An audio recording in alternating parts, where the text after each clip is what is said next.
wabarakatuh. Pada pertemuan kali ini kita akan membahas mengenai teknik struktur bangunan dengan konstruksi baja. Pertama-tama kita coba lihat dulu sifat dari baja sebagai material struktur bangunan. Sifat baja berbeda-beda sesuai dengan komposisinya.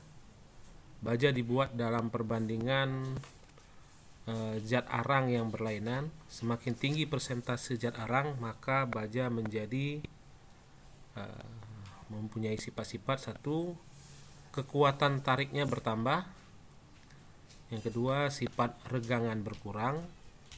Yang ketiga, kekerasannya bertambah, juga sifat dapat dikeraskan maksimum 1,7% karbon. Jadi untuk peningkatan kekerasannya. Yang keempat adalah titik cair berkurang, dimana untuk karbon 0% itu titik cairnya adalah 1539 OC, sedangkan untuk baja dengan jumlah karbon 17% itu titik cairnya menjadi 13.380 OC. Jadi makin tinggi karbonnya, maka titik cairnya akan semakin berkurang. Jadi dari sifat-sifat ini terlihat bahwa baja akan sangat dipengaruhi oleh komposisi jumlah zat arang atau karbon di dalam campuran besi bajanya, yaitu besi atau Fe dengan karbonnya. Baja mudah sekali berkarat oleh panas maupun lembab, maka baja untuk transmisi harus dilapisi bahan khusus untuk menahan karat tersebut, atau bukan menahan, mencegah bahan tersebut menjadi karat. Kelebihan baja sebagai bahan bangunan: satu, memiliki kekuatan yang besar. Baja merupakan salah satu bahan bangunan yang sangat kuat. Kekuatan yang tinggi per satuan berat ini membuat potensi beban matinya cukup kecil. Itulah kenapa baja termasuk material yang bagus untuk jembatan bentang panjang, bangunan tinggi, serta bangunan yang didirikan di atas tanah. Nah, ini kenapa demikian? Karena kita ketahui baja per volumenya, persatuan beratnya itu kekuatannya dari segi bahan bangunan dia sangat tinggi. Jika kita bandingkan dengan beton, maka pada perhitungan konstruksi, beban sendiri konstruksi itu juga dimasukkan sebagai beban pada bangunan. Nah, jika kita menggunakan beton, maka dengan kekuatannya kita bandingkan seperti ini. Untuk 1 cm persegi beton itu kekuatannya dari 100 sampai paling tinggi 500 gitu ya, per cm. Sedangkan pada baja dia kekuatannya sampai 1000 lebih gitu ya. Jadi jauh sekali perbandingan antara kekuatan dari baja dan beton. Nah, beton untuk mencapai kekuatan yang dibutuhkan mungkin volumenya akan sangat besar jika dibandingkan dengan kita menggunakan baja, sehingga baja akan sangat ideal untuk konstruksi yang bentangnya panjang. Maka makin panjang bentang, maka berat sendiri konstruksinya itu juga akan sangat besar. Yang kedua, mempunyai sifat yang seragam. Nah, kalau kita bandingkan dengan beton itu tergantung cara kita mencampur ya, antar butiran misalnya pasir, kerikil itu dicampurkan, sulit untuk mendapatkan yang seragam. Tapi kalau baja, karena dia sistem pencampurannya bisa menyatu dengan sempurna, bisa dipastikan komposisinya dia seragam untuk seluruh produksi di pabrik ya.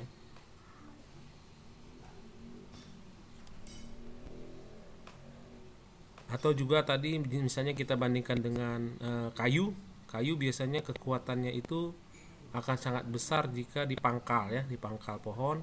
Tapi makin ke atas dia kan kayu umurnya semakin muda. Jadi kekuatannya juga tidak seragam. Lain dengan baja, dari ujung sampai ke ujung yang lainnya itu kekuatannya sama. Berikutnya ketiga adalah daya elastisitasnya bisa diketahui. Ya, maksudnya di sini karena dia dibuat di pabrik ya, kemudian dengan komposisi yang seragam, perilaku yang dimiliki oleh baja ini akan sangat mendekati dengan asumsi yang dilakukan oleh perancang teknik. Hal ini dikarenakan perilaku baja tersebut mengikuti hukum Hooke ya, sehingga mencapai tegangan yang cukup tinggi. Jadi kalau kita tes di laboratorium dengan cara teknik penarikan, perubahan bentuk baja dengan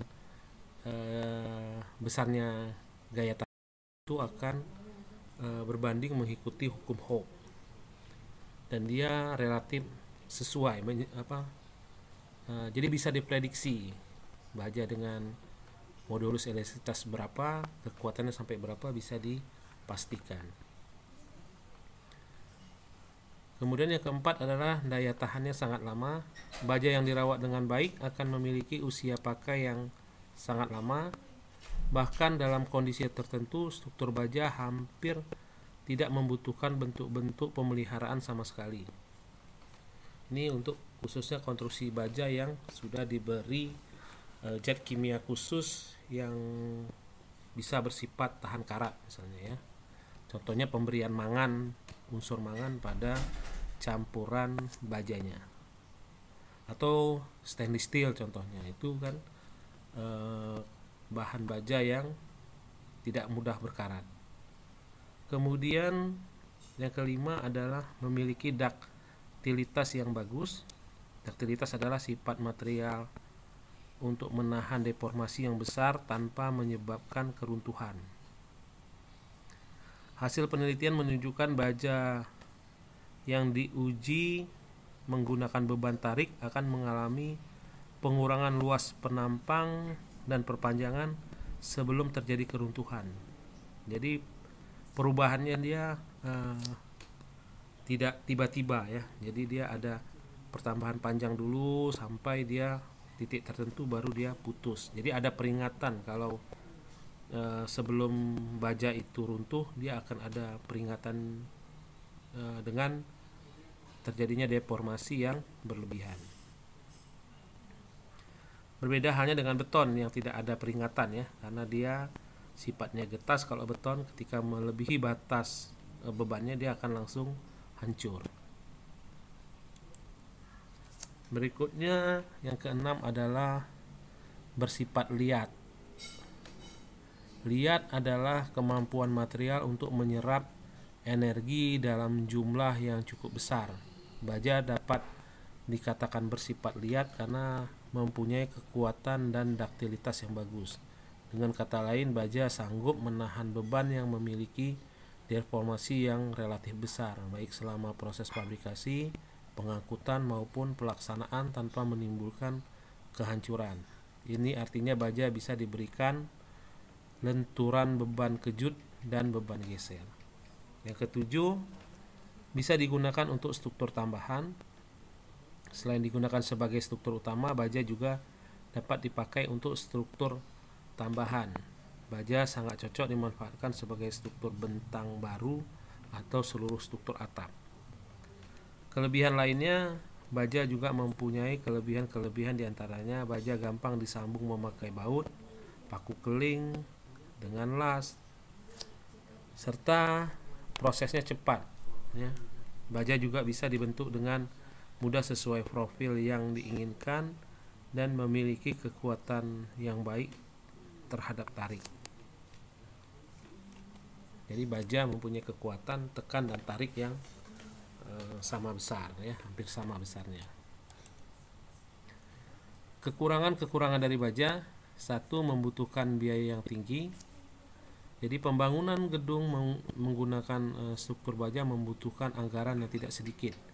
Begitu pula dalam hal perawatan dan perlindungannya. Pada dasarnya baja sangat rentan terhadap udara dan air yang bisa menyebabkan korosi atau karat, sehingga perlu dicat secara berkala. Karena termasuk konduktor panas yang baik, baja bisa memicu terjadinya kebakaran pada material-material di sekitarnya. Jadi di sini maksudnya baja membutuhkan biaya yang tinggi. Ini harga baja per meter kubiknya jika dibandingkan dengan material yang lain, dia termasuk yang tertinggi ya. Jika dibandingkan dengan beton, per meter kubiknya juga jauh sekali, hampir 1:50 jika dibandingkan harga beton dengan baja dengan perbandingan volume yang sama. Kemudian memiliki kerentanan terhadap tekuk. Baja sangat rentan mengalami tekuk karena elemen tekannya bekerja secara langsung. Jadi meskipun kekuatan yang dimilikinya sangat besar, baja bukanlah material yang bagus untuk pembuatan kolom, sebab dibutuhkan material tambahan yang berfungsi untuk menopang baja agar tidak mengalami buckling atau tekuk. Hal ini karena kita tahu dimensi baja itu dengan ukuran yang kecil dia mempunyai kekuatan yang besar. Tapi kalau untuk masalah tekuk, kita harus mendesain struktur kolom utamanya itu harus mempunyai momen inersia yang besar. Nah, momen inersia ini sangat dipengaruhi oleh bentuk dari penampang. Nah, kalau dari segi penampang, maka beton adalah yang lebih baik karena dia dengan ukuran yang besar akan memiliki momen inersia yang besar. Nah, bahaya tekuk ini sangat dipengaruhi oleh momen inersianya.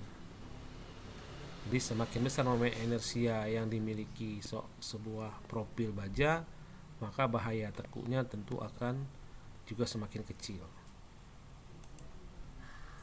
Yang kelima adalah lemah terhadap beban siklis atau beban berulang. Sebagai bahan bangunan, baja memiliki kelemahan terhadap beban siklis yang mengenainya. Kekuatan baja lambat laun akan mengalami penurunan secara signifikan apabila dikenai beban tersebut terus-menerus. Untuk mengatasi dampak dari beban siklis, baja harus dirancang sedemikian rupa untuk mengurangi kekuatannya setiap kali akan timbul beban siklis. Yang keempat adalah beresiko mengalami keruntuhan getas. Baja bisa kehilangan sifat duktilitasnya pada kondisi tertentu. Hal ini bisa menyebabkan timbulnya keruntuhan di suatu tempat yang memiliki konsentrasi tegangan yang tinggi.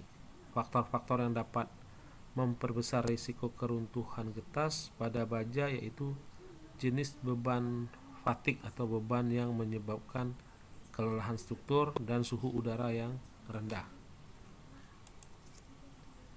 Sifat mekanis baja menurut SNI 03 1729 tahun 2002 tentang tata cara perencanaan struktur baja. Untuk bangunan gedung, sifat mekanis baja struktural yang digunakan dalam perencanaan harus memenuhi persyaratan minimum yang diberikan pada tabel di bawah ini. Jenis baja di sini ada BJ34, BJ37, BJ41, BJ50 dan BJ55.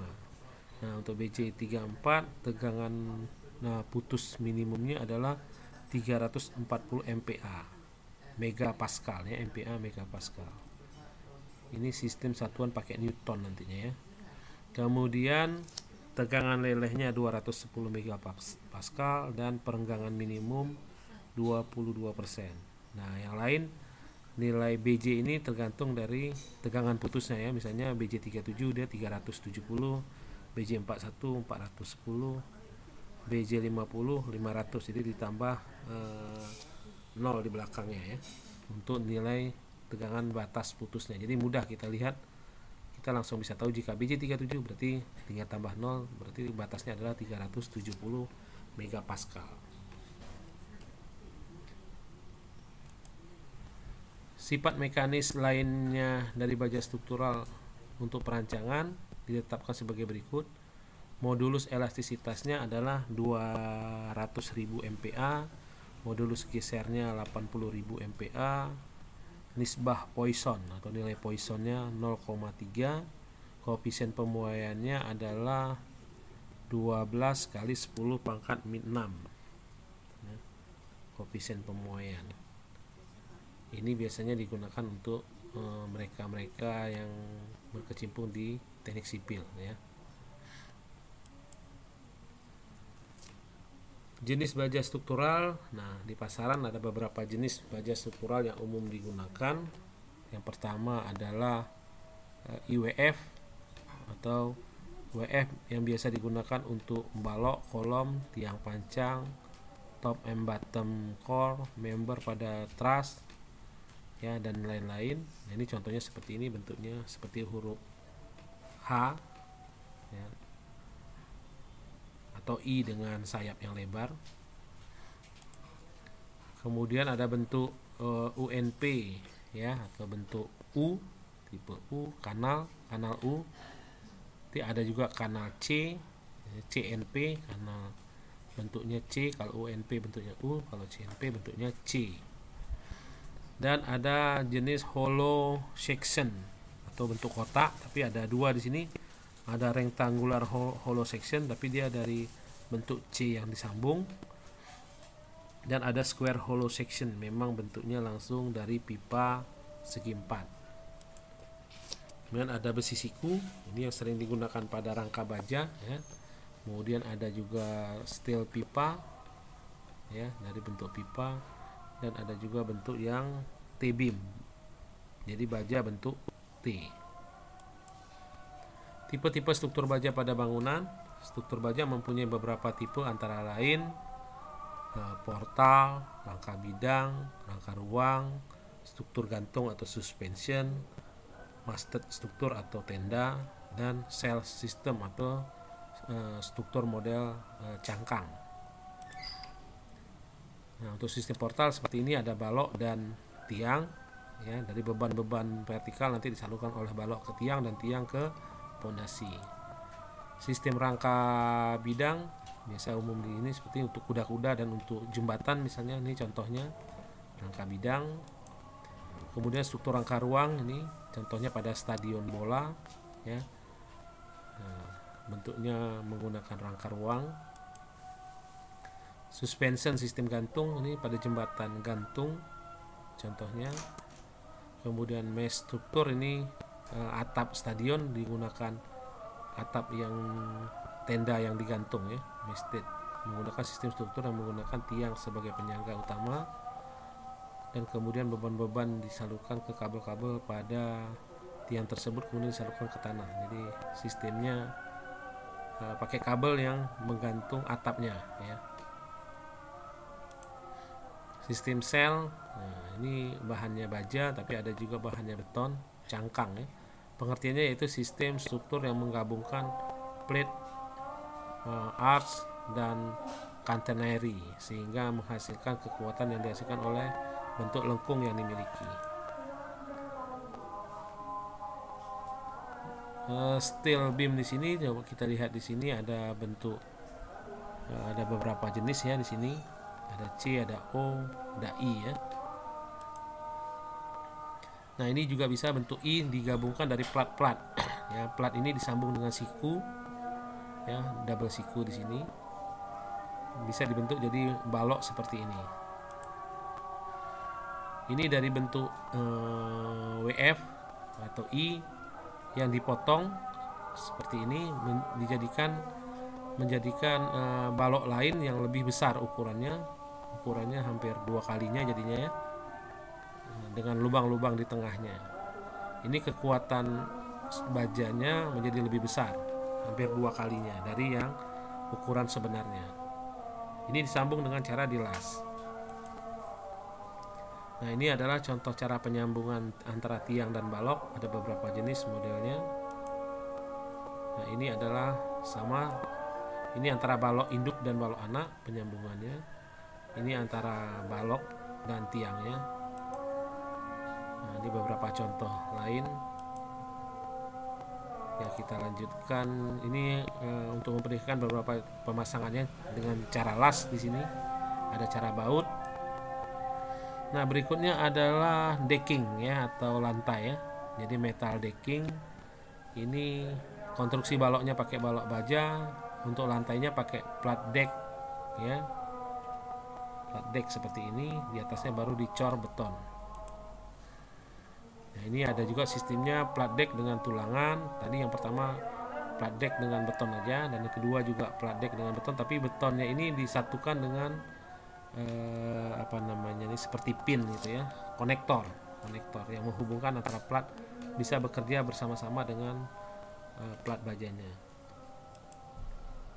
Ini untuk tiang digunakan WF ya, W shape, bentuk pipa, bentuk hollow, bentuk H, bentuk plus ya, dan gabungan. Ini komposit. Untuk yang komposit ada baja profil dan beton.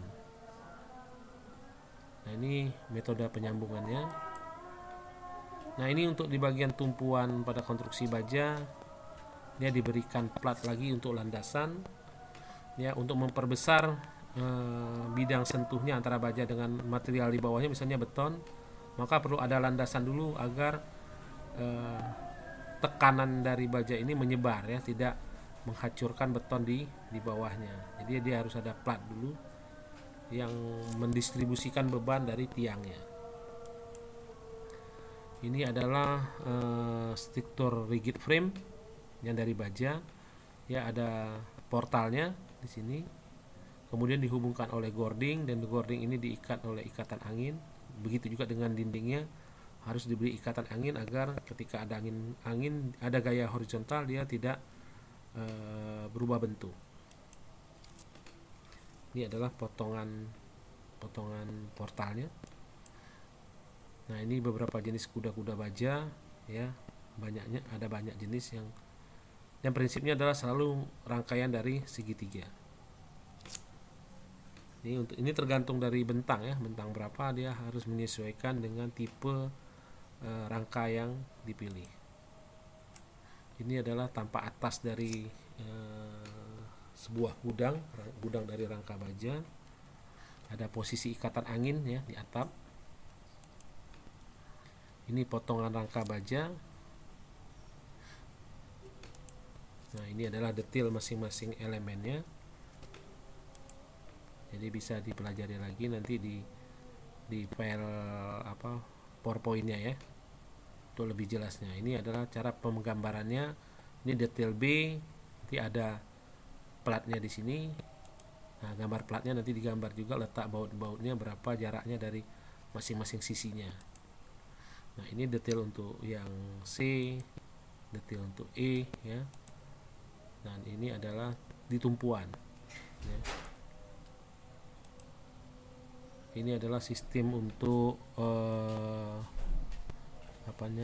sistem portal juga, atau single beam ya, dengan balok tunggal. Ini adalah detail-detail, contoh detail sambungannya. Nah, ini contoh di lapangannya, bentuk dengan portal. Ya, demikian ada materi untuk hari ini. Saya tutup dengan assalamualaikum warahmatullahi wabarakatuh.